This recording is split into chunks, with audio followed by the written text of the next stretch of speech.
Now from the courts, the trial of Nnamdi Kanu has resumed at the Federal High Court, Abuja, with the prosecution's third witness with the alias CCC giving his testimony. Nnamdi Kanu is the defendant's first witness in the trial within trial, as ordered by the court. He told the court the statements he gave at the DSS headquarters were under duress, as he was coerced into it. He alleged that coercion started from Lagos when he was transported from Lagos to Abuja in chains, blindfold, where a DSS officer struck him. Mr. Kanu also claimed that Mr. Brown, the person who investigated him, had threatened him that he would remain in the dungeon and not be granted the 1 hour fresh air they usually give to him, just the same way they denied him the bail granted by one Justice Ademola. He said the DSS kept shouting him down and kept dictating to him what to write, alleging that the DSS officer who struck him later apologized to him, so he decided not to make a case of it. During cross-examination by the prosecution, Mr. Kanu maintained that his detention at the DSS in 2015 was without any court order, and his interviews were taken without his lawyers in an unconducive atmosphere. Justice Amotosho asked the prosecution and defense team to adopt their written addresses in the trial within trial, and that they should file the same before 9 a.m. tomorrow.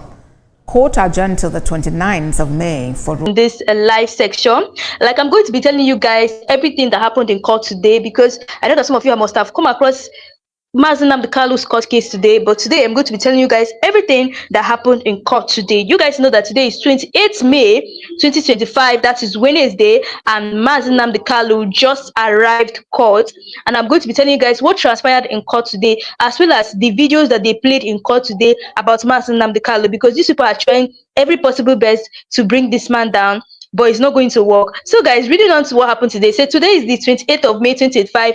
The self-determination case of Mazi Nnamdi Kanu, the leader of indigenous people of Biafra, commences at Federal High Court Abuja today. So guys, stay tuned as I bring you guys live updates about what is going on in court today. So it's actually a beautiful Wednesday morning, and Mazi Nnamdi Kanu has just arrived in court for the continuation of his trial in Nigeria by the federal court.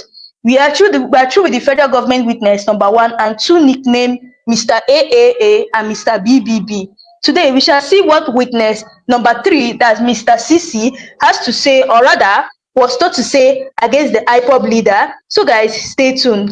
So reading on today, it says that court proceedings commenced.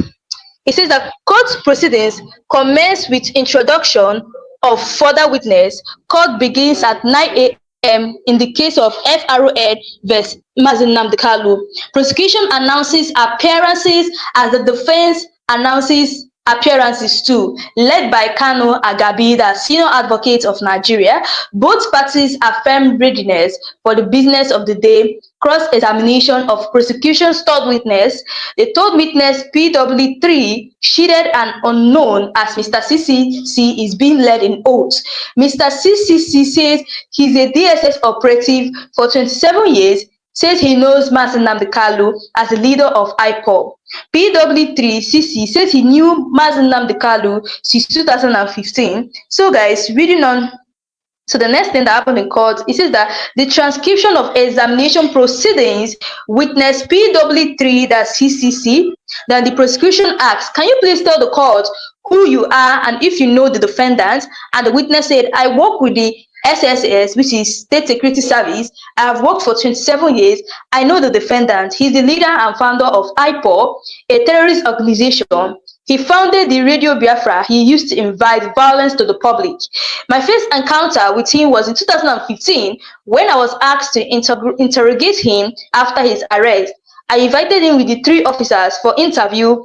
I told him his interview was going to be recorded, and he agreed. He agreed to be recorded and also wrote down a statement himself. The interview was conducted on October 21st, and written interview was on 23rd October, both in 2015.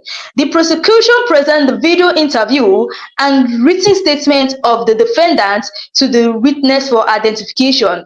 The witness has confirmed both. Like, this is what is going on in court today. They actually brought more witnesses against Mazi Nnamdi Kanu. So reading on to the next one, this was now when the court asked Now they say that prosecution asked, you also told the court the defendant made written statements, right? And the witness said, yes, my lord. And the prosecution said, takes permission to show the defendant the written statement obtained in 2015. The written statement is shown to the defendant, that's Mazi Nnamdi Kanu, and the defense counsel interjects, says, my client says, he said the written statement under duress.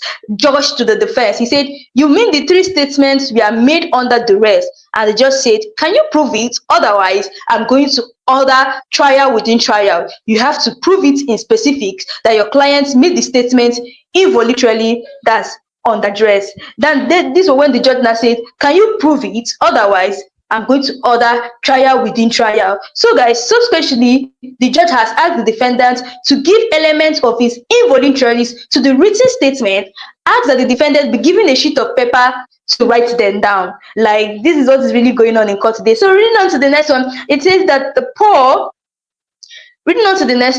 Erokoro, that's senior advocate of Nigeria, Paul Erokoro, senior advocate of Nigeria, reads the defendant's involuntary statement, says, I asked for my lawyer and the DSS refused. It wasn't the gentleman in the dock that interviewed me. It was one Mr. Brown. I was in Dongonwe and was allowed 1 hour of airtime, but my Mr. Brown threatened that if I did not write down what they wanted, the 1 hour airtime would not be taken away from me. I was forced by the DSS agents to write down some words against my will, and I was bleeding from my nose at that time. Now the judge asks, what do you prosecution have to say about the said involuntariness? And the prosecution said he was not beaten to make this statement. The prosecution to the witness asked, you also told the court the defendant made written statement. That is what he said. And the CSA said, yes, my lord. And the judge orders trial within trial to determine whether or not the statement made by the defendant was not under duress. And note, a trial within a trial is a legal proceeding used in criminal trials, particularly in jurisdictions like Nigeria, where a confession statement, that's a statement made by the accused admitting to a crime, it is stated as evidence. It is essentially a mini trial within the main trial, designed to specifically determine whether the confession statement was made voluntarily or involuntarily. So this was actually what is going on in court today. So reading on to the next thing that they asked Mazi Nnamdi Kanu, then it says that the proceedings, the transcription of examination producing witness PW3 CCC prosecution case trial within trial, says the same witness and the boss is the witness for the separate trial. Now the judge asked, the witness shall be called PW1 TAA. The prosecution to Mr. TAA, how do you know the defendant? And TAA answered, he is the leader of indigenous people of Biafra, that is IPOB. And the prosecution asked, do you know Mr. Brown? The witness said, I am not sure. I interviewed the defendant with my two colleagues, namely Mr. James Ibrahim and Collins. There was no Mr. Brown with us. And the prosecution said, did the defendant at any time make any request to you before the statement was taken? And the witness said he did not make any request. He only said he wanted to rest. And the prosecution went on further saying that did he make any request for his lawyers? I'm not aware, but he did not ask me for his lawyer. Then the prosecution said he was put in solitary confinement, and the witness said, I'm not aware of that. If you watch the video, you will see a table water was even placed before him, not sachet water. So I'm surprised he is saying this. Now the prosecution said, did he tell you about his health? This is when they now asked him, did he tell you about his health? And he went on saying that, I'm not a medical doctor, so I did not know if he is sick. But he didn't mention he was sick to me. And the prosecution said, he said you put words in his mouth. And the witness said, it is not true. He said everything voluntarily and happily. The prosecution now asked, he said you told him some things to write about President Jonathan. And the witness said, it is not true, my lord. We can play the video. Then the prosecution now said, my lord, may we play the video? And the judge said that, no, we have not reached that stage. This is a trial within trial. Stay tuned, guys. Let me actually tell you guys what is also going on in court today. So this was actually what is going on in court, whereby they were asking them questions. And now the court has gone on a 10 minutes recess. They were still doing some recess. And after that, they came back after the recess, and they continued. Now this time around, they said Nnamdi Kanu's trial, drama in court, as judge orders trial within trial over statement made in DSS custody. That's 28 May 2025. It was a calm Wednesday morning in Abuja as Mazi Nnamdi Kanu arrived at the Federal High Court around 9 a.m. for the continuation of his trial, insisted by the federal government of Nigeria. The courtroom came alive shortly after the registrar announced the case Federal Republic of Nigeria vs. Mazi Nnamdi Kanu. The prosecution and defense appearances. The prosecution team announced its appearances. The defense team, led by a senior advocate of Nigeria, Chief Kanu Agabi, also informed the court of their readiness to proceed, but sides agreed to continue with the day's business. Cross-examination of the prosecution's third witness PW3, shielded as Mr. CCC, takes the stand led into the witness box behind a screen for protection. The third prosecution witness, Mr. CCC, swore an oath and began his testimony. I work with the DSS. He told the court, I served for 27 years. I know the defendant, Nnamdi Kanu. He is the founder and leader of IPOB, which is classified as a terrorist organization. He also founded Radio Biafra, through which he often incited violence. Mr. CCC narrated that his first encounter Kanu in 2015 after his arrest. I was assigned to interrogate him, and I did so in the presence of 3 other officers. I informed him that his interview would be recorded, and he agreed to both audiovisual and written statement. The video interview took place on October 21st, 2015, while the written statement was obtained on October 23rd, 2015. The prosecution then presented that both the video recording and the written statement to the witness for identification. He confirmed them as authentic. Then defense raises objection. Claim statement was made under duress. At this point, defense interjected. Chief Kanu Agabi's team claimed that the statement presented by the prosecution was obtained under duress, and the defense said, my lord, our client says he was coerced. He made that statement under pressure, and the judge said, are you suggesting that all the 3 statements were made involuntarily? Can you prove it? Otherwise, this court will have to conduct a trial within trial to determine the voluntariness of this statement. And the judge then directed that the defendant write down the specific reasons why he considered the statement involuntarily. Then a sheet of paper was handed to Kanu, and after a short moment, Paul Erokoro, son, the senior advocate of Nigeria, read the note aloud, said, defendant's written note. I requested for my lawyer and the DSS refused. The man in the dock was not the one who interviewed me. It was a certain Mr. Brown. I was kept in a dungeon with only 1 hour of airtime. Mr. Brown told me if I didn't write what they wanted, I would lose that hour. I was bleeding from my nose. I wrote things under pressure. Then the prosecution will respond. He was never beaten. The prosecution refuted the claims. The prosecution said he was not beaten or threatened. He gave those statements willingly. To establish this, the court reclassified the same witness, that's Mr. CCC, as PW1 TAA for the purpose of the trial within trial.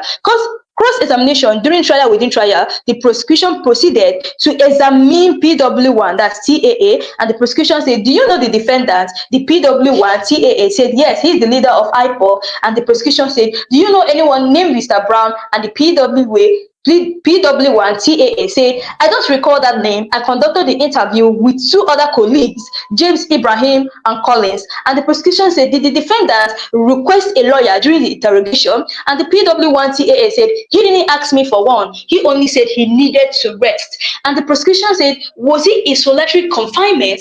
And the PW1 TAA said, I am not aware of that. In fact, in the video, he was given bottled water, not even sachet water. So I'm surprised by these claims. And the prosecution said, did he complain of ill health? And the PW1 TAA said, I am not a doctor, but he didn't say anything about being sick. And the prosecution said, did you force him or put words in his mouth? And the PW1 TAA said, not at all. He made the statements willingly and even seemed relaxed. And the prosecution said, did you instruct him to write anything about former President Jonathan? And the PW1 TAA said, no, my lord, that is not true. And we have the video to prove. And the prosecution said, may we play the video, my lord? And the judge said, not yet. This is still a trial within trial.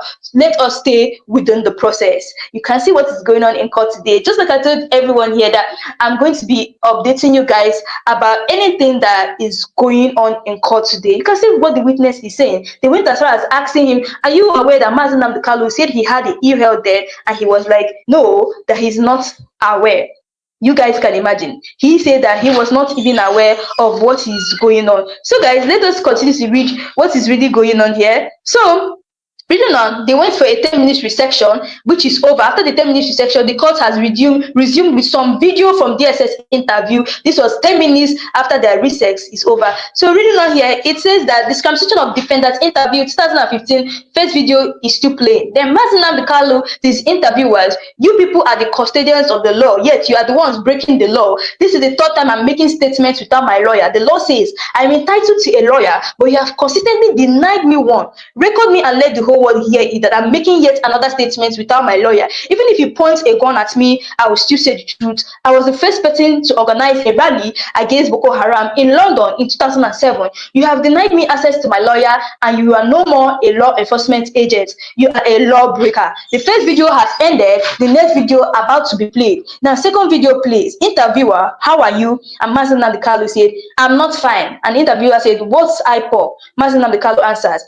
Interviewer, what's the duty of IPOB? Mazi Nnamdi Kanu answers, mentioning the Biafra territory, the states involved, and mentioned that no state is under compulsion to join IPOB. Like, this is what is actually going on in court now. So this was now when they played the video. I'm going to play you guys the video so you guys will see what is happening here. It says that Mazi Nnamdi Kanu's court update 28 May 2025. It said first video is still playing, and Mazi Nnamdi Kanu says interviewers, you people are the custodians of the law, yet you guys are the ones breaking the law. And this was now the video that was being played in court today about what Mazi Nnamdi Kanu is to protest the killing of innocent women and children and men all over Nigeria, especially in the northern part of Nigeria. We are not happy. We are not pleased with what is happening, and that is why we are here today. As you can see, there are a lot of Nigerians who are protesting about the killing of families, people who are determined to tear the country apart violently, and it is not something that we support. It is not something that we would like to see continue, and we are here today to send a clear message to the Nigerian government, through the High Commissioner, that what is happening in the country is unacceptable, and we cannot accept it. If that continues, it will lead to the violent situation of the country. There will be no more Nigeria for anyone to go to. There will be no Nigeria for anyone to refer to. In fact, what is happening in Somalia today will be like a tea party. So we cannot allow this nonsense to continue. Something has to be done. And the consequences of the actions of terrorism in Nigeria must be driven home to the people, so that even the terrorists themselves will be able to understand that there is no mandate in the government. The only thing they can accomplish is the breakup of Nigeria. If they think that they can power people, if they think they can force people to be lost into a religion which is not theirs, then they are clearly mistaken. We are asking for peace. We are asking for people to get together. We are asking for everybody who loves Nigeria, who is associated with that country, to please prevail upon terrorism in Nigeria so we can bring it to an end. That is why a multitude of Nigerians are gathered here today. Those of us in the UK are determined to work with the government for peace. We are determined to work with the international community for peace. The one thing we cannot stomach is a repeat of 1966. What is happening today in Nigeria was the reason why Nigeria fought a bitter civil war for 3 years between 1967 and 1970. If this continues, there will be another civil war in Nigeria. And this time around, no place will be safe in Nigeria. This time around, nobody will be safe in Nigeria. So it is imperative that everybody who has the interest of the country at heart acts now and immediately to stop this nonsense from continuing.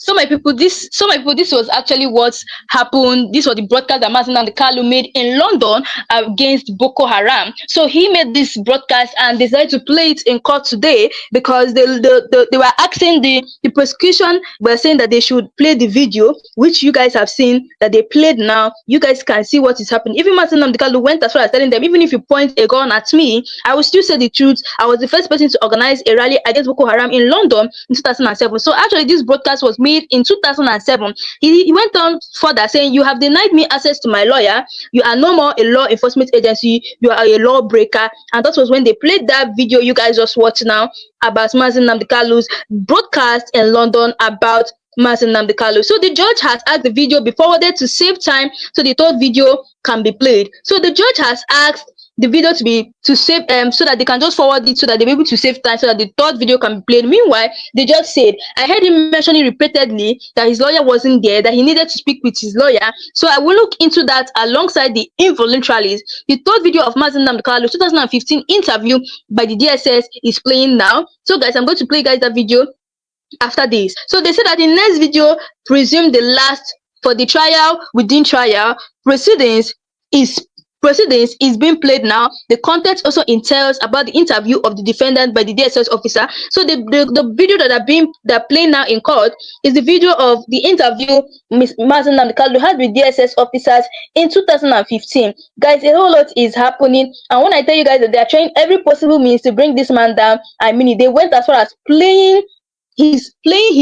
his interview, his broadcast he has done far back, his broadcast in 2007 as well as 2015. These people keep on bringing everything to use and to use and make sure that they bring this man down. And Mazi Nnamdi Kanu have already told them, even if they point a gun on his head, that he's still going to say the truth, no matter what they try to do to him. And this is to show you guys that this is a clear example that Mazi Nnamdi Kanu has decided to sacrifice a whole lot for the indie Igbos, especially IPOP. They have decided to sacrifice a whole lot for indie Igbos so that they will be able to get their freedom. So guys, the next video, presumed the last for the trial within trial proceedings, is being played now. So in court now, they are playing the next video, and the content also entails about another interview of the defendant by the DSS officers. So they're actually playing a video of Mazi Nnamdi Kanu interview with the DSS officers. That is what is going on in court today. So guys, I want you guys to actually take a look at this video. This was when Mazi Nnamdi Kanu was arriving in court. I want you guys to notice something about this video. When Mazi Nnamdi Kanu was arriving in court today, there was like this kind of maximum respect. When I tell you that this man earns respect, he earns respect because people already know he is the savior of Nigeria. Guys, just take a look at this video, and I'll be right back. Let us continue the cross.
People should come out. Mandela, in a block. When I get a problem now.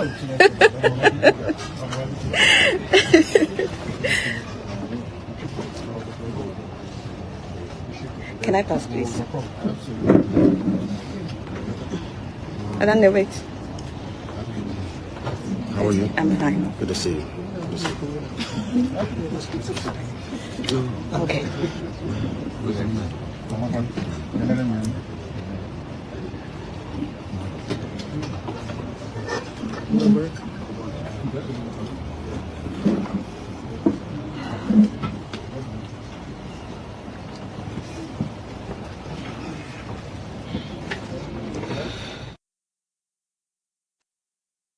So guys, that video was actually played so you guys to see what is really going on. Like, if you see the way people respect Mazi Nnamdi Kanu, you guys can see how the lawyers were trying to put everything in deck before Mazi Nnamdi Kanu arrived. This to show you that Mazi Nnamdi Kanu is a leader, a true leader, someone that they respect.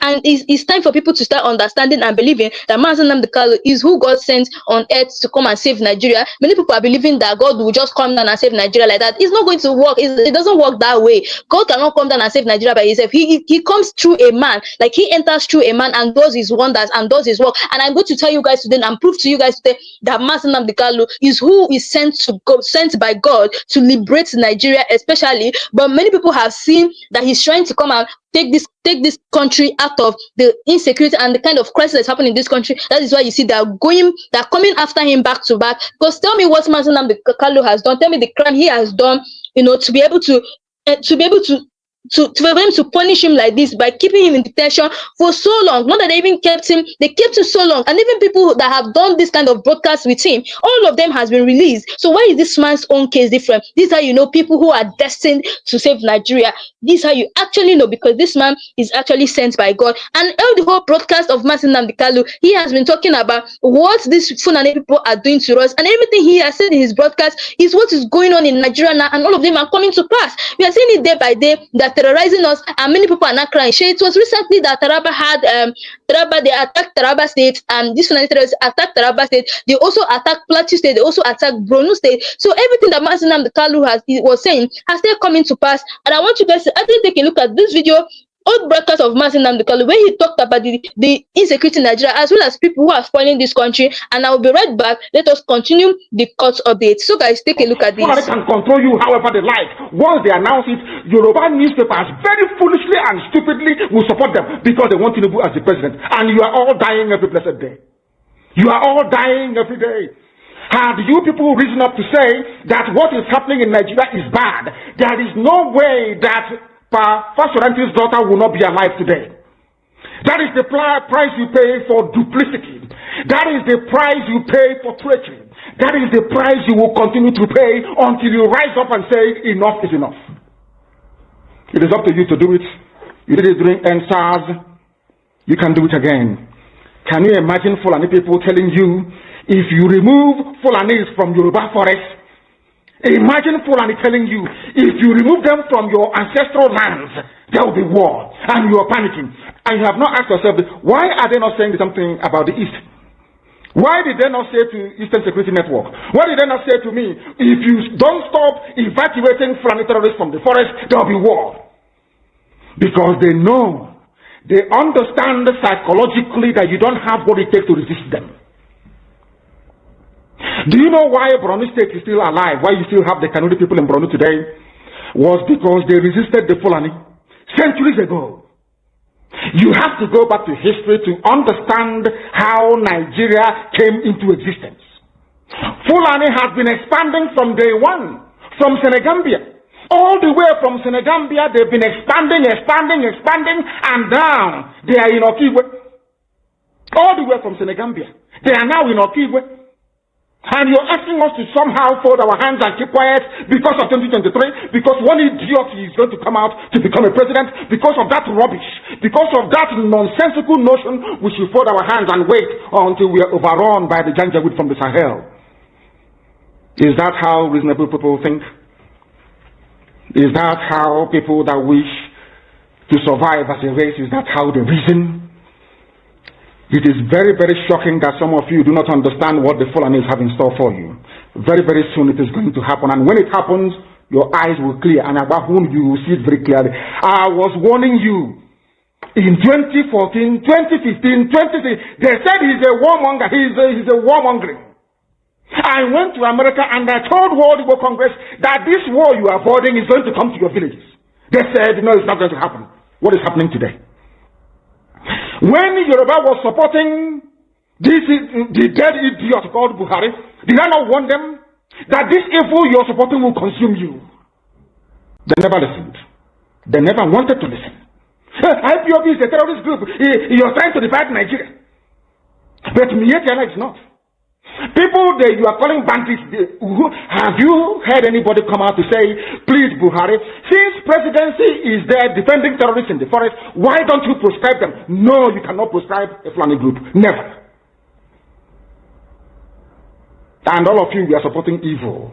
When there is the proscribed IPOB, proscribed indigenous people of Biafra, These are Yoruba journalists writing junk. Every day they keep writing rubbish. But their land is under siege. Their land is under siege. And the Fulani will take it. It doesn't take time. So I am here today to encourage them that they must stand tall and be very strong, resolute. That is what Fulani does. They control the media. They have well-paid consultants all over the world doing their bidding for them. They have that woman at UN trying to lobby the world that everything is okay in the zoo called Nigeria. But you and I know that the zoo is not okay. You and I know the game plan of the Fulani. And what are you doing about it? Nothing. Every day you read, you lament, you complain. Every day you read, you lament. And that's all you do. That is all you do. You read, you lament, you complain. You do nothing about it. Your lives are being taken away from you. Your forests are being occupied. Your mothers are being raped. Your daughters are being abducted. And the whole national government, presidency, is supporting such people. And you're telling me that Nigeria is viably sustainable. Is that what you're telling me? That somehow this contraption is sustainable, it is viable. It can never be. Because the more you stay in one Nigeria, the more you are inviting the Fulani to take over your ancestral lands, take over your villages, and to make life a misery for you. That is the end game. That is the outcome. If you doubt me, go and do a bit of research. Ask yourself, who are the Hausa people? Who are the Nupe people? Who are the Bachama people? All of these people were steamrolled by the Fulani march to the Atlantic Ocean. And now they're in Yoruba land. They're in their forests. They are in their forests. And who is going to drive them away from there? This is not the Yoruba youths. Forget about your useless governors. Your elders are very strong. I love Yoruba elders. The way they behave, the way they talk. Very, very strong. They said they support Akeredolu. This is the governor of Ondo State. They support him in what he's doing. People must come out to say that enough is enough. When you travel to the north, do you live in the forest in the north? The Igbo people in Sabongeri in Kanu, are they living of course it's Hausa land, are they living in the forest? They came to the town, they work very hard, they build houses, they build mansions, they develop the entire place. Is that not what they do? What are Fulani people doing in our forest? Nobody can answer that question. They say that they're pastoralists. I want some of you who have had your breakfast this morning, please go to your fridge or go to where you keep your beef veggies and you will see pig milk. Pig. Some of us were raised on pig milk. For how many years now? And you keep asking yourself, what is pig milk? Pig milk is minerally the same milk that the cows produce in Holland can be produced in the zoo. Tell me the country in the world aspiring to be a member of the UN Security Council where you move cattle from place to place. Are you people well at all? You so-called Nigerians, are you normal in the brain? I'm asking you a simple question. Show me a country that aspires to be in the 21st century moving cattle from place to place. Tell me they're grazing. Which country is that? Please tell me. All of you don't have any shame. When you have people, an entire presidency coming out to defend a very primitive, archaic agricultural practice, then you know you embrace this mess. You are in one almighty trouble, I'm telling you. People are in a mess. The Holland that you get your pig milk from, do they move cattle from Rotterdam to Amsterdam? I'm asking you a simple question. But they produce the pig milk that you're drinking every blessed day. Why can't Fulani produce pig milk in Sokoto? Why can't they produce carnation milk in Kanu? They have the cattle. Before the white man came, did you see any Fulani in your forest? All these people talking rubbish about movement of cattle and movement of... I'm asking you, before Britain came and handed over Nigeria to Fulani, ask your grandfathers, please, or your grandmothers. Ask them. All this nonsense we are hearing today in this so-called one, I want to tell you the dangers of one Nigeria. All this nonsense you're hearing today about one Nigeria, Fulani in our forest, Fulani in our village. Before the white man came, did you see Fulani moving their cattle all over the place? They do not have meat to eat. They will answer these questions for you. Because sometimes in Africa we don't reason very well. The way we reason is jaundiced, it is disjointed. I can't understand for the life of me why instead of them to waste all that money arming and equipping this Janjaweed army to come and conquer you and I, why don't they open a milk factory somewhere in the north and bring the milk down south? I'm sure southerners will buy it. After all, pig milk comes all the way from Holland. Pig milk all the way from Holland. Now you understand it. Because of the way you people reason. Why can't you produce? Is it difficult to produce milk? The same milk that comes out naturally from the udder of the cow. Why can't you scan it somewhere, pasteurize it, and send it to people to eat, to drink, or to do whatever with? All over the world, that is what is happening. In fact, they produce so much milk in Europe that they pour it away. Why can't you do something? A whole president claiming they are in the 21st century are supporting a very primitive practice of moving cattle from place to place. All of you, you're not ashamed of yourselves. You have no shame. As somebody will say, your shame is shaming me. I'm telling you, you people from the zoo, I'm ashamed of your ignorance and stupidity. You people are hopeless, completely hopeless. One day I want idiot to come and say, we are intellectuals. And you're moving cattle from Kafanchan to Ahoda. You are intellectuals. You are intellectualizing. You are in the 21st century, you are moving cattle, driving cattle, from over 3. When Buhari started this his agenda, Nnamdi Kanu was the first person that pointed it out. He was the first person that told Nigerians and alerted Nigerians to what is coming. Nobody believed him until eventually Buhari now exposed himself, and you started seeing Nigerians now providing their own security from Amateku to Ebubago that never was in Imo State and all the rest of them. It was under Buhari's word that you saw all these terrorists. Nnamdi Kanu alerted us. Go and check. It was this revelation that angered Buhari. That was why he started his ESN in the southeast to protect the Igbos. So it was not easy because the first place of war would have been in the southeast. That Buhari felt that we are too stubborn, that he's going to deal with us another. Nnamdi Kanu took preventive steps to protect the Igbos in the southeast. So this thing angered Buhari because they were not easy to penetrate as they planned. That was why they put him in Kula and they used Ozadema. Ask yourself, what is that thing that is so special in him? What evil will come back to haunt you.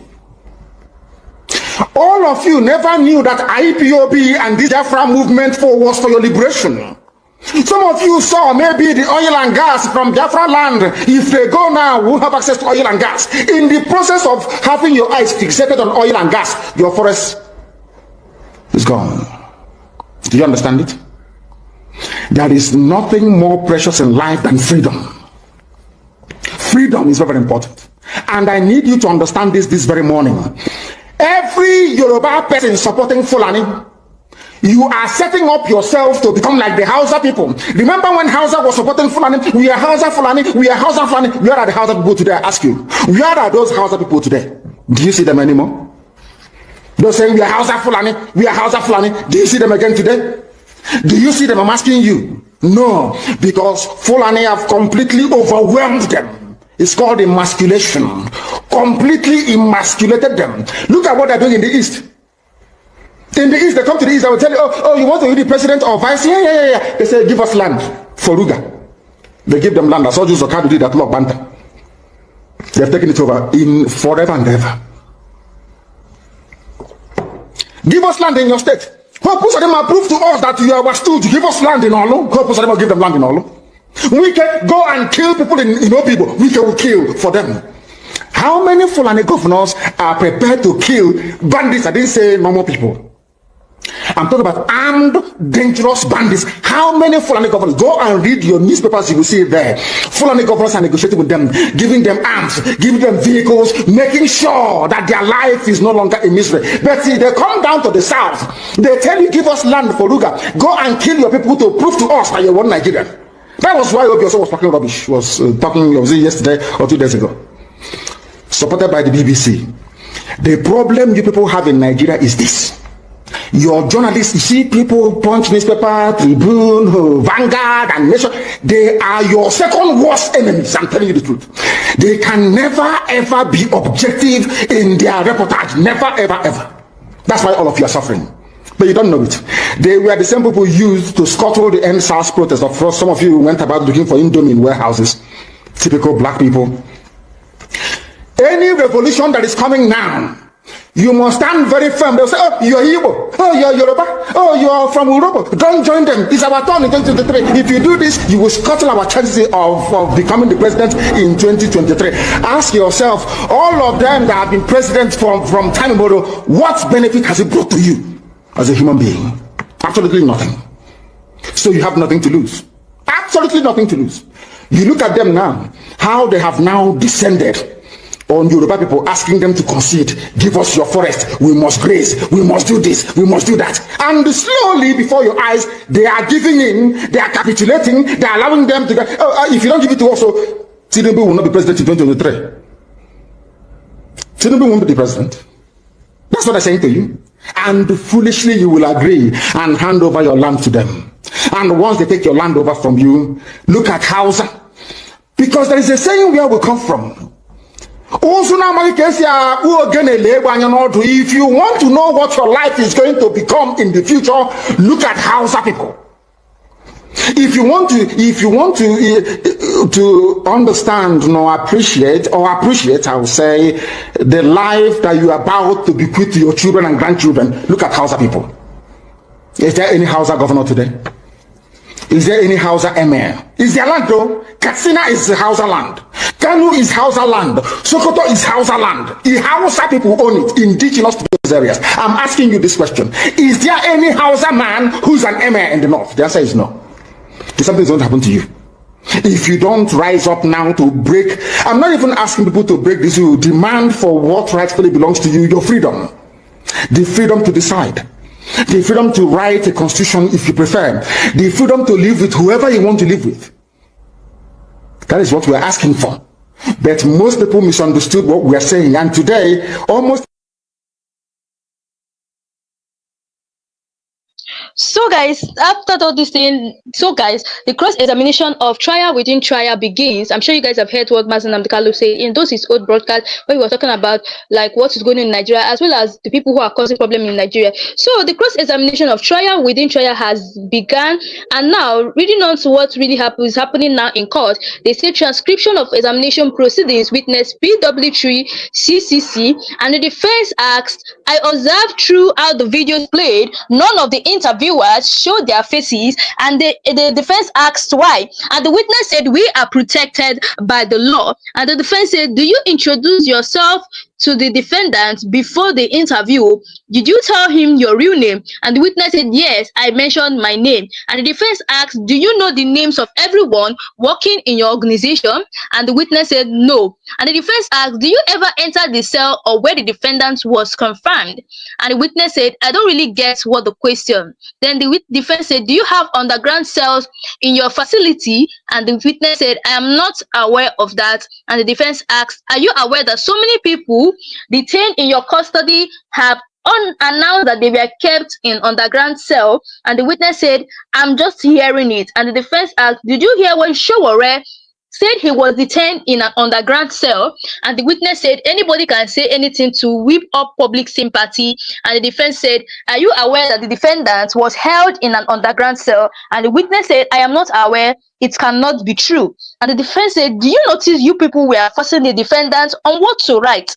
And the witness said, nobody was forcing him. We are just trying to guide him. And the defense asked, do you observe he wore same shirt every day for the interview? And the witness said, yes. And the defense now asked him, did you notice how excited he was when he asked for water? And the witness said, I did not notice. Then Paul said, do you know someone called Mr. Brown threatened him? And the witness said, I don't know about that.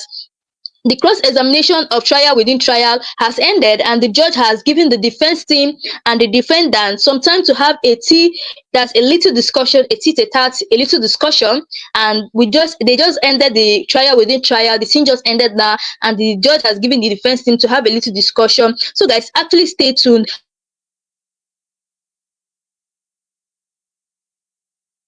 For today, as you guys are aware that Mr. Mazi Nnamdi Kanu, the leader of indigenous people of Biafra, is in court today. And like I told you guys that I will keep on bringing you guys update of Mazi Nnamdi Kanu. So I want you guys to take a little reactions from many Nigerians who have been talking about Mazi Nnamdi Kanu. Let us actually take a look at what Kenneth Okonkwo have to say about Mazi Nnamdi Kanu's trial. So take a look at these guys, and I'll be right back. Has not done anything that other people from other zones have not done.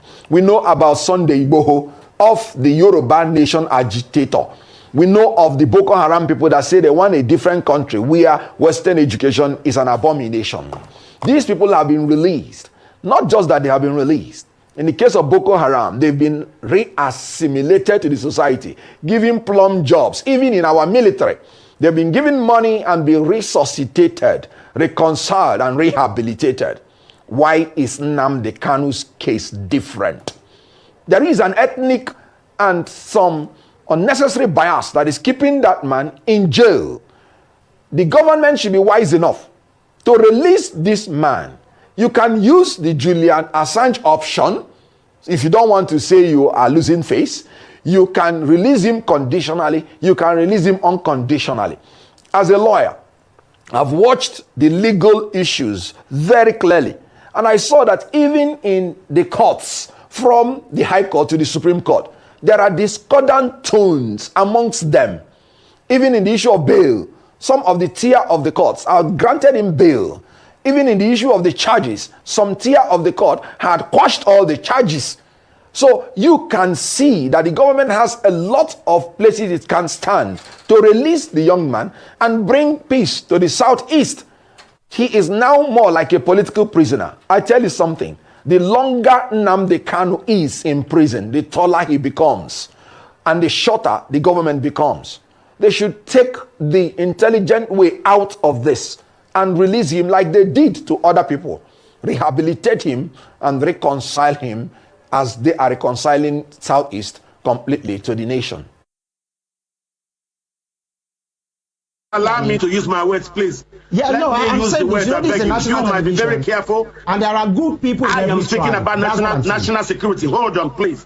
My brother, this is a national security issue. Yes. There is a war on. You want to pretend there's no war. There's I'm a not war pretending. on. I'm only saying there are A lot good of people you in every journalists are tribe. part of the problem. You don't want to address the truth. There's a war on. Why are you saying you're not pretending? There's a war on. People have been killed everywhere. You're saying there's no war. What do you mean you're not pretending? You are. You are part of the problem in this country. Allow us to speak the truth so that people will know what's going on. There's a war on. People in the Benue cannot go to farm. People in Plateau cannot stay in their houses. People in Taraba can't. Everywhere there's a war. And you're telling me that we should keep quiet? No, there's a problem. So those who are responsible for the war simply want to turn Nigeria into a settler colonial entity. And that's what's going on. You don't see that. You're seeing the politics. Forget about the politics. There is a real problem in the country. People are not sleeping at night. People, even in daytime, our farmers cannot go to farms. We now have food security problems. Why? The Fulani war across West Africa has finally bettered in Nigeria. And you don't want me to talk about it. Why? Who are you afraid of? Who will hear it and we will die? This is the problem. The country has gone wrong. Because a lot of you keep quiet. I'm aware of this. So please, when we have a problem like this serious national security issue, we must speak to it and not pretend it doesn't exist. It does exist. All right, Doctor. It does exist. All right, Dr. Ononuju. You have given your reasons for the massive defections to the APC. But my concern is this, and a lot of Nigerians have raised these concerns. Now that a lot of people are moving to the APC, like you rightly said, that most people in the South and the Middle Belt would rather vote a Tinubu than vote someone from the Fulani extraction. The question is this: can APC really contain all these, defections into their party? People have raised concerns that there might be an implosion in the APC. Do you see it that way? There's nothing wrong with implosion. Implosions are historically normal in human situations.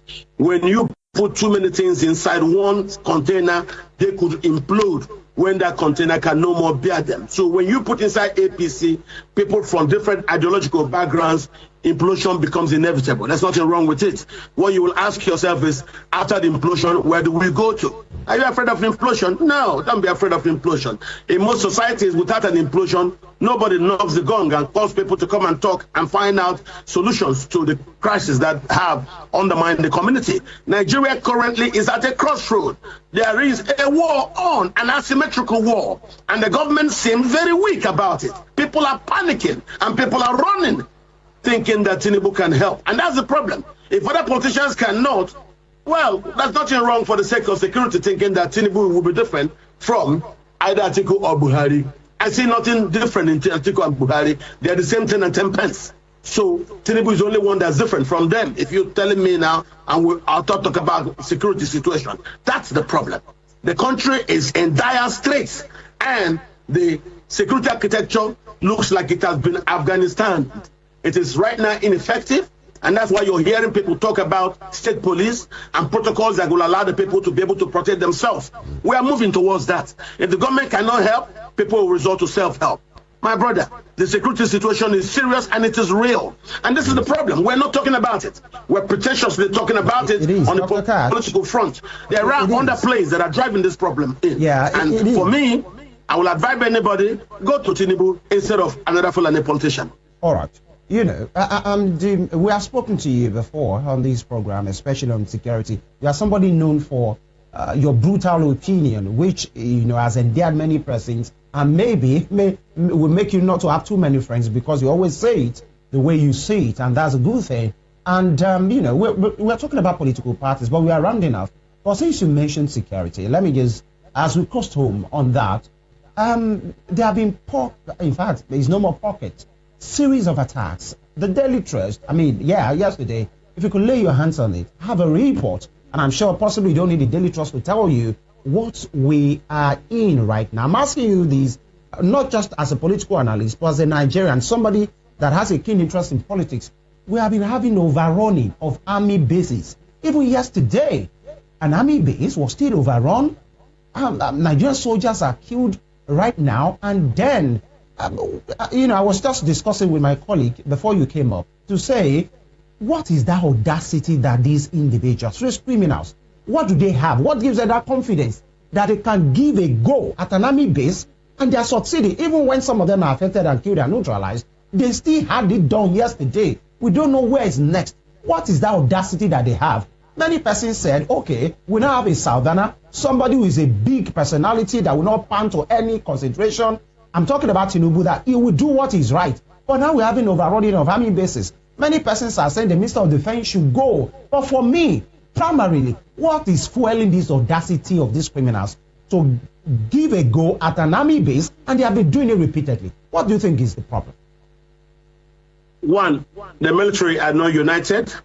Two, because of under the Buhari administration, there was a large-scale Afghanization of the Nigerian security services. And when I mean Afghanization, you understand what it is.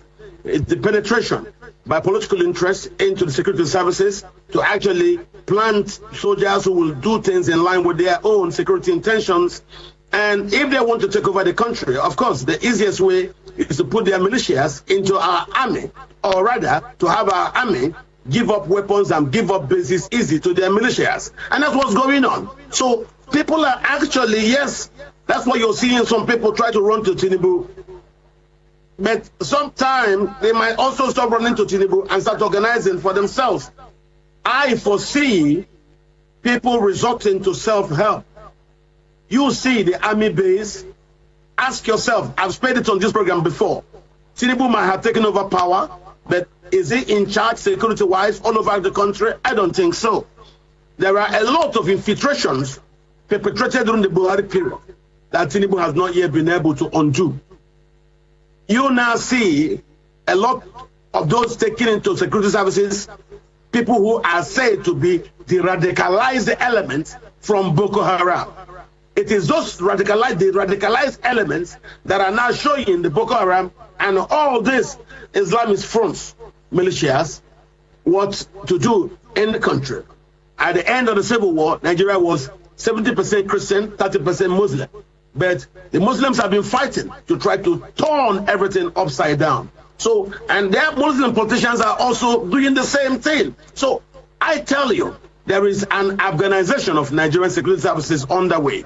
And that's what I can tell you. I don't believe in all those things that are being done. If it is here, people agitating for peacefully, agitating for different standards, you will see the army come to the east and start arresting people, start arresting Sunday Igboho. How come the army are not strong up north?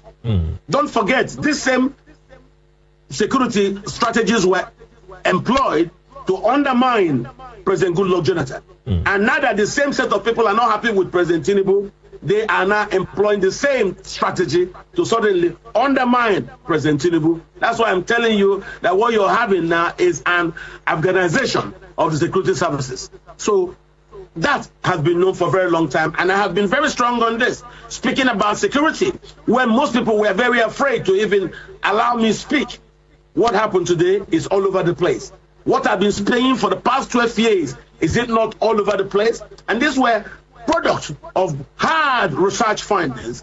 I traveled to Mali, I went to Burkina Faso, I went to Cote d'Ivoire, I went to Ghana, I traveled to Yemen, the homeland of the Fulani, and I found out these problems. I presented it to Nigerians and I told them there is a war on to take land from Nigerians, take the land, take over the land, administer over the land, colonize the people who own the land.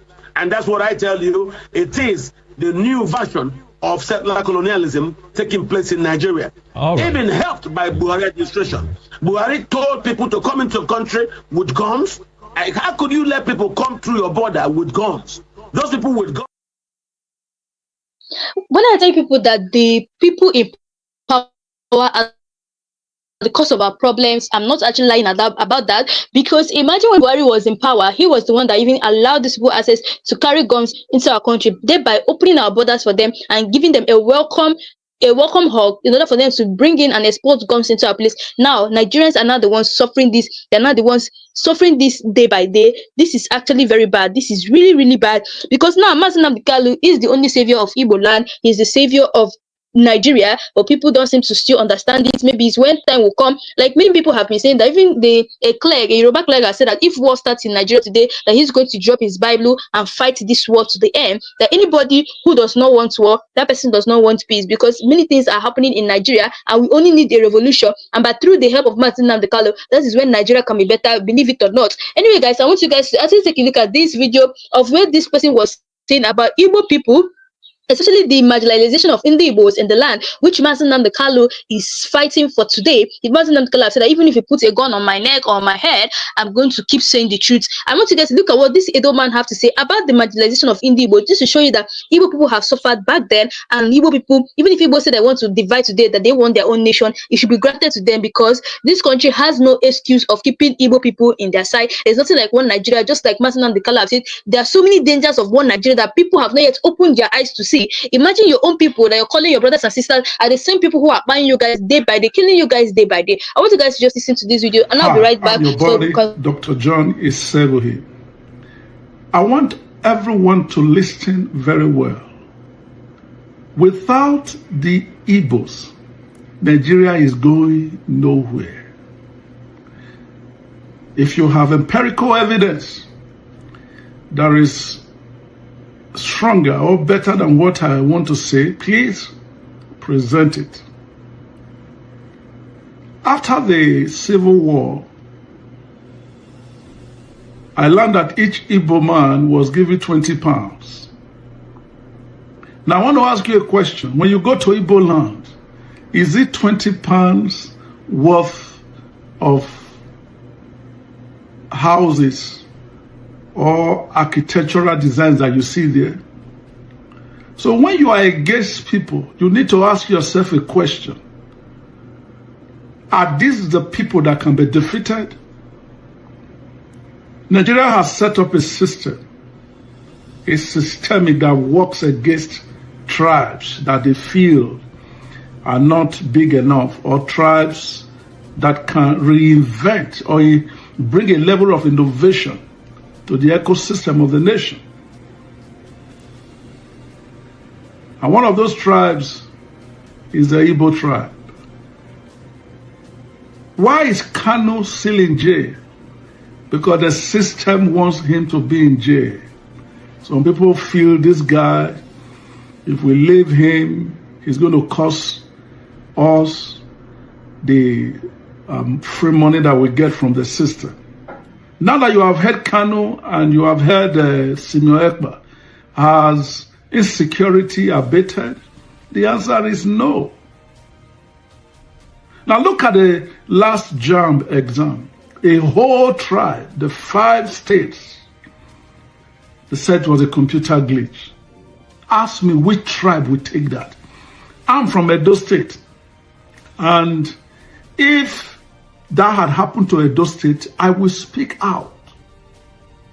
But as a child of God, anywhere there is injustice, it behoves on me to come out and speak the truth.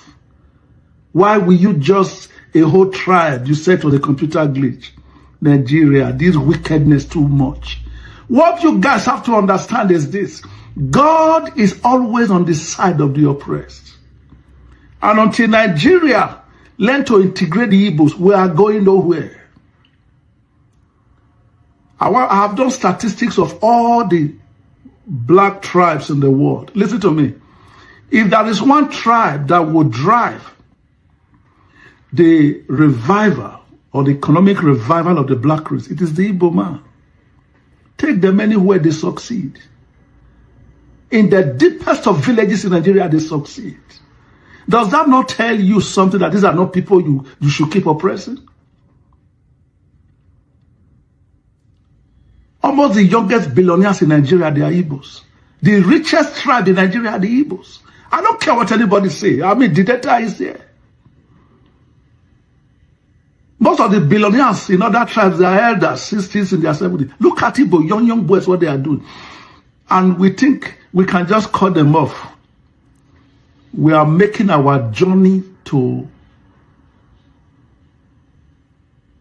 freedom very difficult. And I want to tell Nigeria, find a way to integrate the Igbos. I know the Igbos, they have their problems because they easily said themselves, you give any of the money, some of them, they said their brothers. But let me tell you, Igbos, if you know who you are, you will not bow. There is something unique about you guys. I doff my heart for you guys because what you guys have passed through, you are still thriving. No tribe will pass through. Every tribe in Nigeria fight for positions. But they cut you guys out of political platforms. But yet, you are able to reinvent yourself. If you know who you are, you know that God has given you the scepter to liberate the black man out of the quagmire of economic doctrine. Please, Igbo man, stop loving money and start loving yourself. Because what is in your hand is not in the hand of any tribe. I stand to be corrected. God bless you. Topic is concerning Interpol.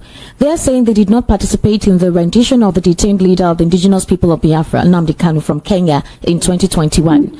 And that particular denial was given by the Vice President of Interpol Africa, Garba Umar, during a television interview, specifically on News Central Television.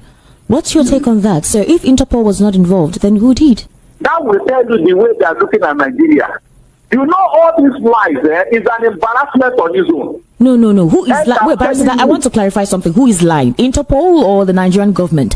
The Nigerian government said it was in collaboration with Interpol. Interpol, in fact, 110% right.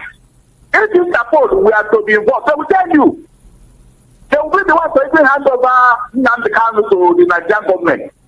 They were never involved. But they wanted you to look at it, they carried that system follow due process. Remember, that was one of the reasons why the United Nations was angry with the Buhari government. They wrote a letter concerning that revision. And that is one of the reasons our court here have condemned it. So they are not trying to make it look good. That what they did was all right, that they followed due process. That's why they are lying all over the place. So if Interpol... The people have come to clarify themselves because it determines their image. That's a criminal offense. But there is something... If they do not clarify themselves, Interpol will not look like a rogue organization. There is something that Umar... So my people, you guys have listened to what is really going on about Mazi Nnamdi Kanu's court case. The way people are saying that Mazi Nnamdi Kanu needs to be released, just like you guys heard from what Kenneth Okonkwo said that this man needs to be released. The way they released Showore, the way they also released Sunday Igboha, like those people also committed the same thing that he committed. But I can tell you that among all the people, the freedom fighters in Nigeria, it's only Mazi Nnamdi Kanu they have seen that said that this man was not caught with a gun. But other people like Sunday Igboha, he was caught with a gun, but they never did anything. Even Metsu Alali, the Fulani leader who organized group of young people in order to protect the Fulani terrorists in the forest, they also released him. And the worst part of it is that it was this Tinubu's regime that they released this man. As I'm talking to you guys, they released him in Tinubu's regime, and that is not even it all.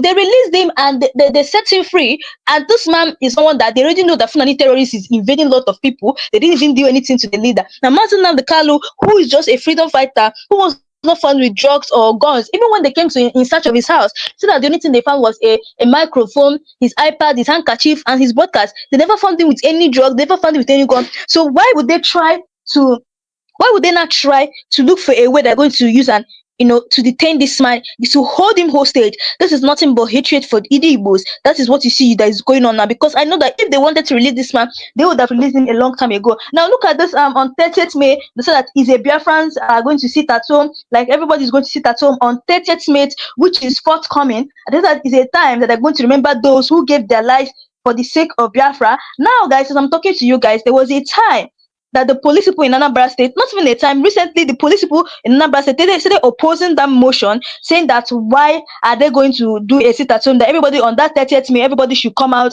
and walk about freely, which is so bad. How can you tell people to walk about freely when you already know that 30th May is a time that people observe sit at home for the people we lost during the Biafran time? And there was something that Max Nnamdi, the lawyer of Mazi Nnamdi Kanu, said. He said that sit at home is a voluntarily something. It's something that people just wish to do, not like they're forcing them to do it. So I don't know who brought out the tag and the first rumor saying that Mazi Nnamdi Kanu is forcing people to sit at home. He's not forcing people. It's something that people just want to do in order to show respect for fallen heroes during the Biafran time. But I don't know who kept on tagging it that Mazi Nnamdi Kanu is forcing people to sit at home. This is where people are getting it wrong. Mazi Nnamdi Kanu is not forcing people. So guys, I want you guys to look at this interview with Max Nnamdi, the lawyer of Mazi Nnamdi Kanu, as well as what he really said about Mazi Nnamdi Kanu Shoya concerning also the sit at home. Guys, take a look at this video and I'll be right back so we can continue the cross-examination of today. I did that job. They paid him 120 million naira. He gave me only 17 million. I said thank you because I never expected that. After 6 months, he was asking me whether I can get me 200,000 naira from me. Ask what happened. It's the PA that told me that he squandered that money. In fact, the one that even pending, he sent the girlfriend to Dubai to go and do surgery so that the breast will not fall. It's investment. It depends on how I use my own to complete my wife's school. So it depends on what we want to invest. So that they has given us that human right and decided to mess up with our own. Whom do you blame? And I want to also tell you, because thank God that you brought out this. Tell me any developed country, I will tell you the level of human rights there, how they appreciate human rights there. Human rights is predicated on democracy, predicated on rule of law, it's predicated on fairness. So when we are talking about human rights, that is a term that distinguishes Maxwell Opera and Femidi from animal. Otherwise, we are all animal. So they say human rights. You don't have animal rights. Even if you have animal rights, it has a limitation. So that's why you can go to Zuba.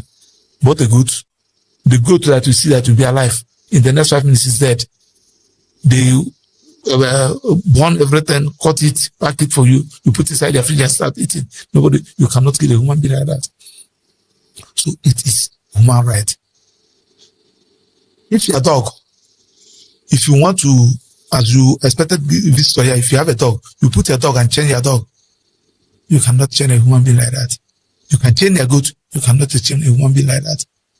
So let me use your phrase, the word chain. Do you think when certain individuals of interests, public interests, are in custody or being accosted in any mannerism, and I do say any mannerism, including military, including spy-like, or in any other form that has existed through various mechanisms of various kinds of government, do you think it's a violation of their rights if, in such instance, the person is of public interest?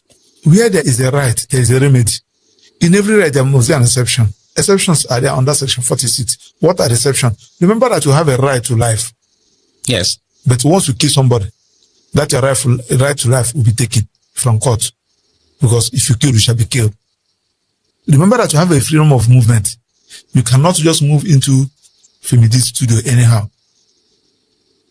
That's one of the exceptions. You have a right of movement of expression. You cannot just wake up as you have given this opportunity and start calling people's name, calling people that they are criminals. And when they ask you, say, I'm expressing my right of expression. No. There must be a limit to anything. When you say that you have there are some people in Kuje prison. A couple of days ago, we were there in Kuje prison with CJN, with CJ of FCT. We were there for prison, visit to look at their. There are some people that are there. their right of movement has been taken away by courts. That the right of movement has been taken away by law enforcement agents. Now, but when you are taking somebody's right, a client of mine was briefed the day before last week. Okay, today's Friday. That was on Monday.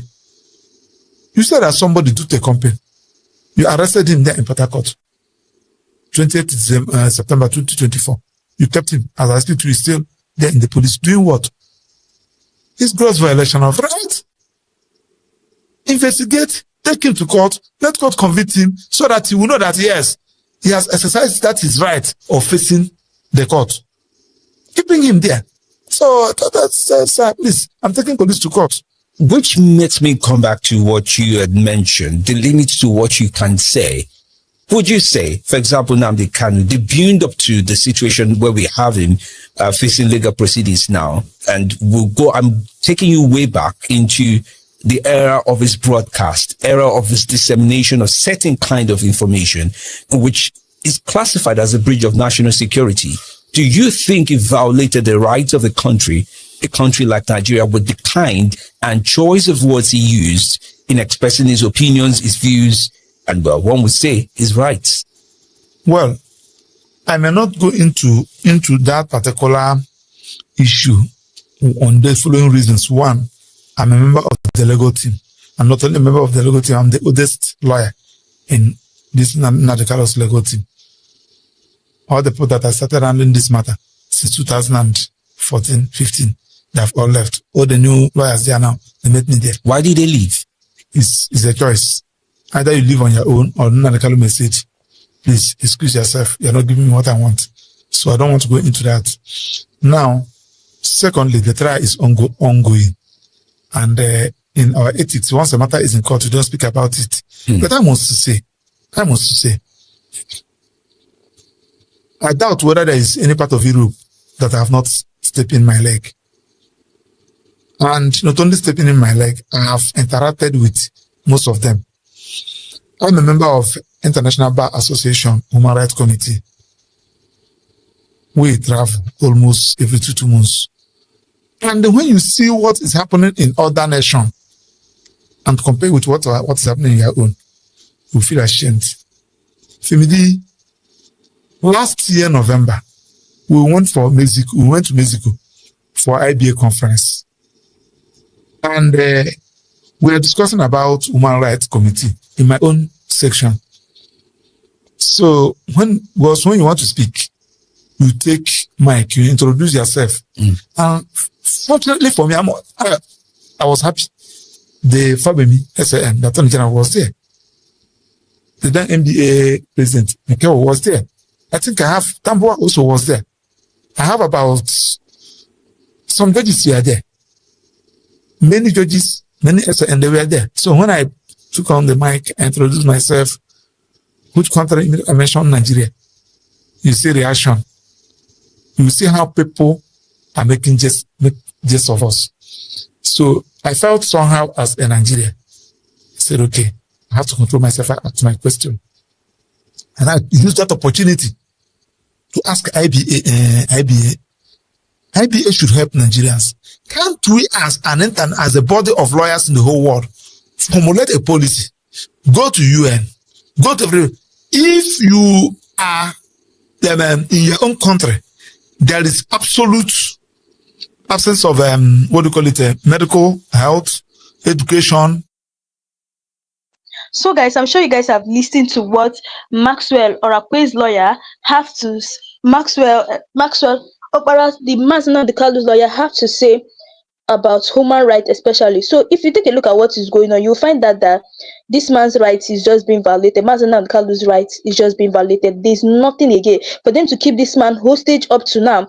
They went as far as even bringing more witnesses against this man in court today. Like, many witnesses came in court today, but chose the defense team. They were asking them different kind of questions in order to shame them, telling them that all these things they're trying to do, they can never bring Mazi Nnamdi Kanu down, no matter what. They can never bring it down.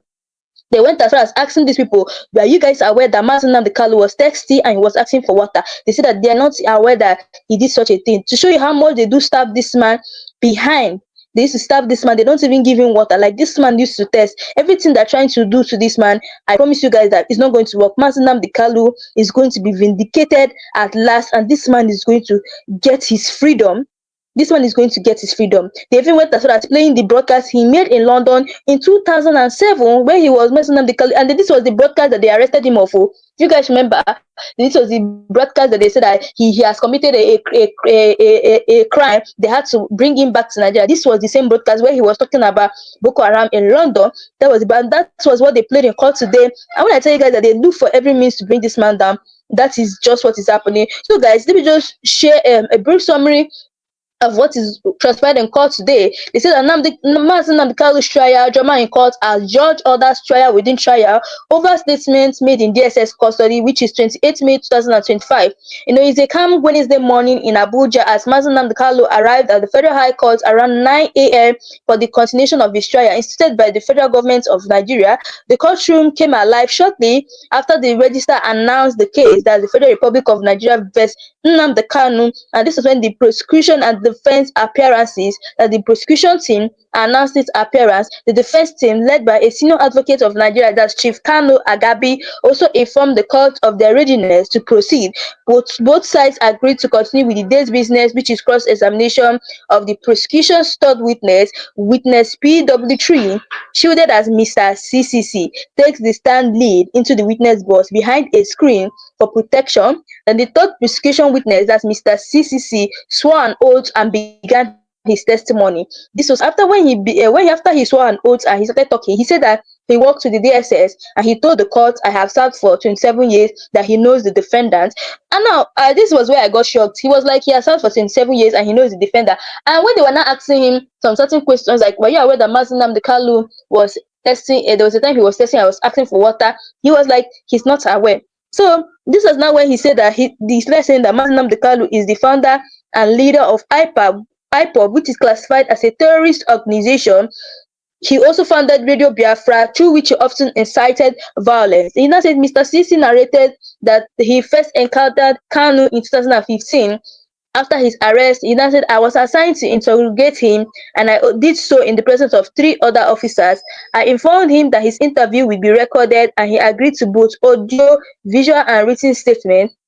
The video interview took place on October 21st, 2015, while the written statement was obtained on October 23rd, 2015. The prosecution then presented both the video recording and the written statement to the witness for identification. He confirmed them as authentic and defense raises objection.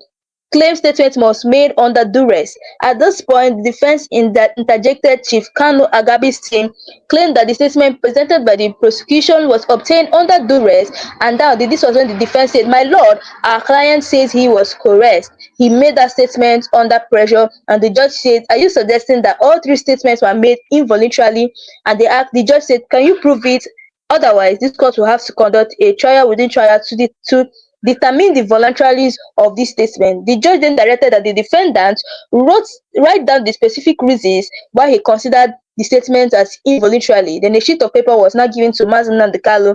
After a short moment, Paul Erokoro, the senior advocate of Nigeria, read the notes loudly. And now in the note, the defendant wrote, this was what Mazi Nnamdi Kanu now wrote. He said, I requested for my lawyer and the DSS refused. This was what he said first. And he now continued saying, the man in the dock was not the one who interviewed me. It was a certain Mr. Brown. He kept on saying, I was kept in a dungeon with 1 hour of airtime. Mr. Brown told me if I didn't write what they wanted, I would lose that hour. To show you that they were trying to force Mazi Nnamdi Kanu to write. That's why he said that he wrote what he wrote under pressure. Mazi Nnamdi Kanu said that he was under pressure when he was writing it, because they've already threatened that if he doesn't write what they want, like what they really want, or not what Mazi Nnamdi Kanu feels, that are going to deny him of that 1 hour of airtime. So reading on, Mazi Nnamdi Kanu said that the person who interviewed him is not the person standing in the witness box, that the person who interviewed him is Mr. Brown. Now he went on saying that Mr. Brown told me if I didn't write what they wanted, I will lose that hour. I was bleeding from my nose. I wrote some things under pressure. This is what Mazi Nnamdi Kanu said. He was actually bleeding for his nose. He wrote some certain things that he's not supposed to write under pressure. That the prosecution response, he was never beaten. prosecution refuted the claim. The prosecutioner said he was not beaten or threatened. He gave those statements willingly to establish this. The court reclassified the same witness, that's Mr. CCC, as PW1 TAA for the purpose of the trial within trial. Then the cross-examination during the trial within trial, the prosecution proceeded to examine PW1 TAA. The prosecution said, do you know the defendant? And PW1TA said, yes, he is the leader of IPOB. And the prosecution said, do you know anyone named Mr. Brown? And he said, I don't recall the name that that name. I conducted an interview with two other colleagues, James Ibrahim and Collins. How can he say that he conducted the interview with James Ibrahim and Collins when Mazi Nnamdi Kanu is saying that the person who conducted interview with him is Mr. Brown? And the prosecution went on forward further, saying the defendant requested a lawyer during the interrogation, and the PW1TAA said he did not ask me for one. He only said he needed to rest. Like, see the way they're trying to know. They're trying to like rearrange the thing, so it will be like as if it's Mazi Nnamdi Kanu that is at fault. Mazi Nnamdi Kanu said, I requested for my lawyer, and the witness is saying that he never requested for a lawyer, or he told them that he wanted to rest. So this is the reason I said that these people are just coming here, to fight against Mazi Nnamdi Kanu, but it's not going to work at all, because Chukwu Okike Obiama is with Mazi Nnamdi Kanu in all those things that is happening, in all those things. So according to the cross-examination, the defendants now went as far as he now asked them, I observed throughout the videos played that none of the interviewers showed their faces. Why? And the witness said, we are protected by law. That's the reason why they did not show their face. And the defendant now asked, did you introduce yourself to the defendant before the interview? Did you tell him your real name? And the witness said, yes, I mentioned my name. And defense now asked, you know the names of everyone working in your organization? And the witness said no, that he doesn't name the names of people working in his organization. Like, how is that possible? He went on saying, do you ever enter the cell or where the defendant was confined? He said, I don't really get the question. So they now asked him, do you have underground cells in your facility? He said he's not aware. But according to what they are saying, they said that they detained Mazi Nnamdi Kanu in an underground cell. So the witness said he's not aware of that. This is someone who has worked for 27 years. So to show you where the lie is coming from, he said he has worked for 27 years with DSS, but he doesn't even know if the facility has an underground cell. So they went on asking him. The defense now asked him, are you aware that so many people detained in your custody have announced that they were kept in underground cell? And the witness said, I'm just hearing it. And the defendant went asked, do you hear when Showore said he was detained in an underground cell? And the witness said, anybody can say anything to wipe up public sympathy. And the defense said, are you aware the defendant was held in an underground cell? The witness said, I am not aware. It cannot be true. How can you not be aware? You have worked, you said the witness said he worked there 27 years, and he's not aware that there was a cell built underground. That is a bloated lie. That is a big lie. Every DSS official working there is aware that there was an underground cell. So reading on to the next, then the defendant now asked, do you notice your people were forcing the defendant on what to write? He said nobody was forcing him. We are just trying to guide him. How can you try to guide him and you're telling him to write what you guys want? When Mazi Nnamdi Kanu said that he was bleeding through his nose, like he was just writing things out of pressure, you guys say you are trying to guide him. Are you guiding him based on say he's a small child, or he doesn't know the law, or he doesn't know what he's writing? This is to show you that the witness are just lying. So they went on further to ask him, did you observe he wore same shirt every day for the interview? And this is when the witness said yes. And the defense team asked him, did you notice how excited he was when he asked for water? The witness said, I did not notice. And now, this is the Mazi Nnamdi Kanu has been asking these people for water. They keep on stabbing him. And now he's trying to tell us that he did not notice how excited he was when he asked for water. Then they now asked him, Paul now asked, do you know someone called Mr. Brown threatened him? And he said, I don't know about that. And the cross-examination of trial within trial has just ended. And the judge gave the defense team, the judge was now giving the defense team some time to have a little discussion before they will get right back. So guys, this is all that is happening in court today. Like I told you guys, I'll keep updating you guys on every matter going on in court today. Until Mazi Nnamdi Kanu's court trial ends and he gets justice. But for now, I will be updating you guys on everything going in court today. So guys, that's all we have for today. Let me know your thoughts below. What do you really think about the things that is going on in court today, especially Mazi Nnamdi Kanu's trial? Mazi Nnamdi Kanu needs to be vindicated. He needs to be released. They need to release this Biafran leader for us, because he has committed no crime. Mazi Nnamdi Kanu has never committed any crime, so they need to actually bring him out. No, people have said, a lot of people have been saying about their reaction concerning this country. People have been saying that this country is a hopeless country. Many people have been commenting. So people have been saying that this country it does not work at all. Like we need to change this country. This is the reason why Biafra needs to come, so that we actually change this country entirely, because what we are living in is not a country. this is a mannerless country, a country who does not respect the human rights of people. That is not a country. If you go outside the country, they respect their human rights a lot. They do. But this country is not like that. Like we, and especially, I don't know why we should blame the Igbo leaders, especially. They are the ones that are causing the problems in Nigeria. I tell you guys the honest truth. They are causing the problem. They are the ones that are giving, because if our Igbo leaders have started standing up to talk about Mazi Nnamdi Kanu, I'm going to bet you guys by today Mazi Nnamdi Kanu very soon, and I'm sensing the release of. If you know you're new to this channel, please don't forget to click the subscribe button, like and share, and also tell me what you really think about Mazi Nnamdi Kanu's court case down below. Drop your comments below, and also if you know you're new to this channel, please don't forget to click the subscribe button, like and share. So guys, thanks for watching, and see you guys in my next live section. So guys, that was how Nnamdi Kanu's session yesterday in court went, and we all know that he appeared today again for a continuation, which I'm going to bring to you guys later. But let's take a look at this post that was posted by Channels Television today. It says that Nnamdi Kanu giving presidential treatment in custody. DSS witness tells court. So they came to the court to come and say that Nnamdi Kanu is being given presidential treatment. That means they are treating him well, far better than other inmates.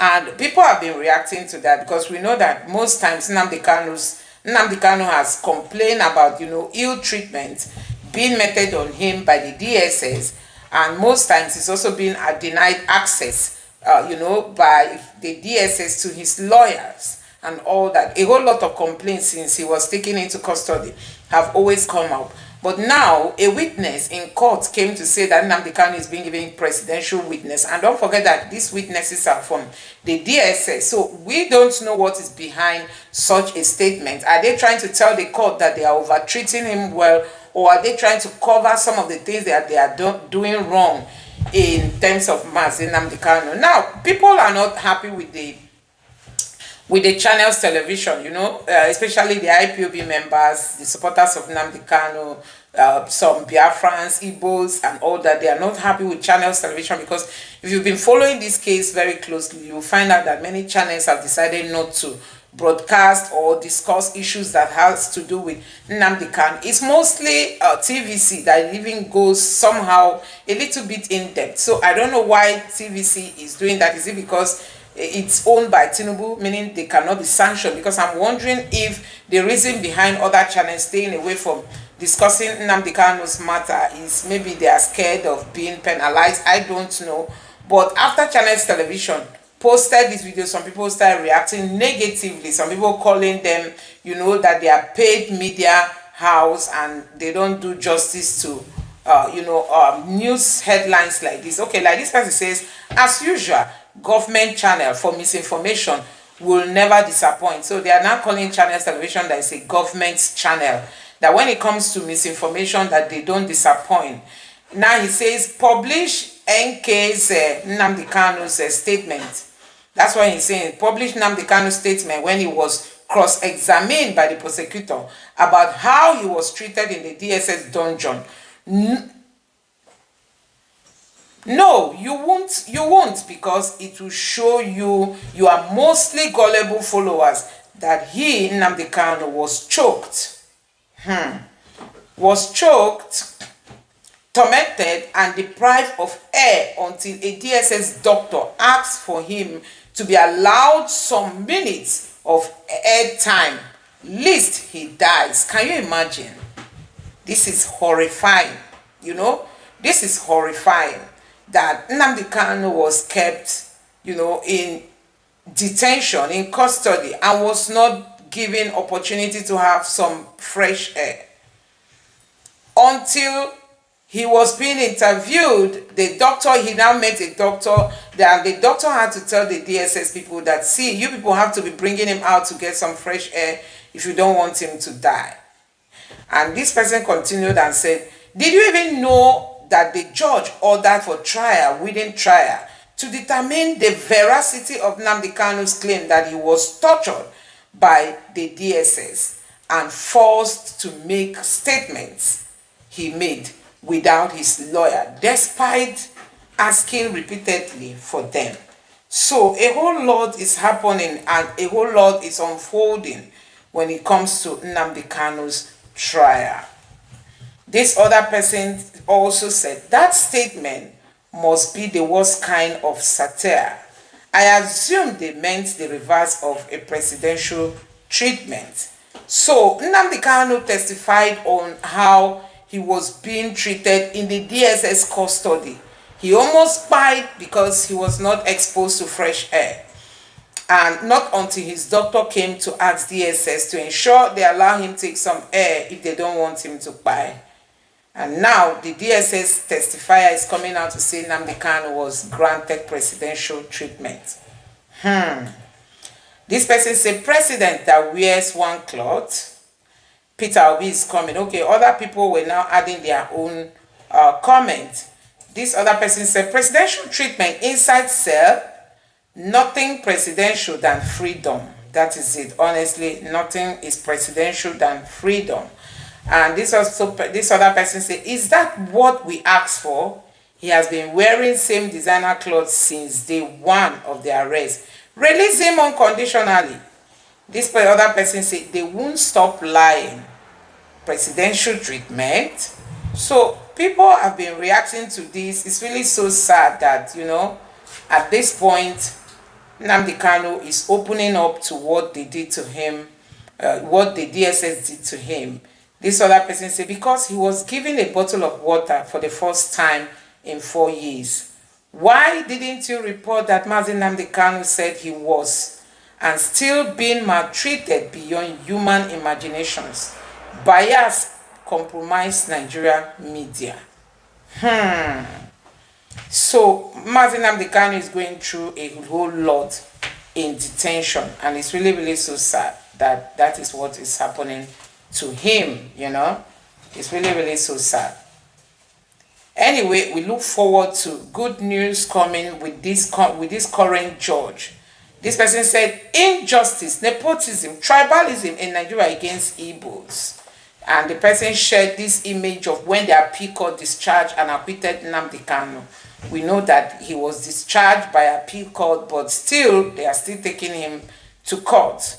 And more reactions to that statement that the DSS testifier is saying that Nnamdi Kanu is being treated as, it's being given presidential treatment. And this person say thunder fire on her with the stupid presidential treatment. Release innocent man unconditionally now. That is his own saying. Anyway, this other person said, thank God that the Nigerian government has admitted and confirmed as the current status of Mazi Nnamdi Kanu, though we all know because of the evil and great animosity they have against him, they cannot accord him such honor that he deserves. The DSS are just shameless. Another person say, Oga, no place like home. Hold your presidential treatment. He's a king at home. Kidnappers. So, on a kidnap just to give him presidential treatment. Islamic terrorist government. This other person say, according to Nigeria, offering you bottled water and compelling you to a particular cloth for 4 years is a presidential. Are you not ashamed of yourself? That's what this person is also reacting. So they did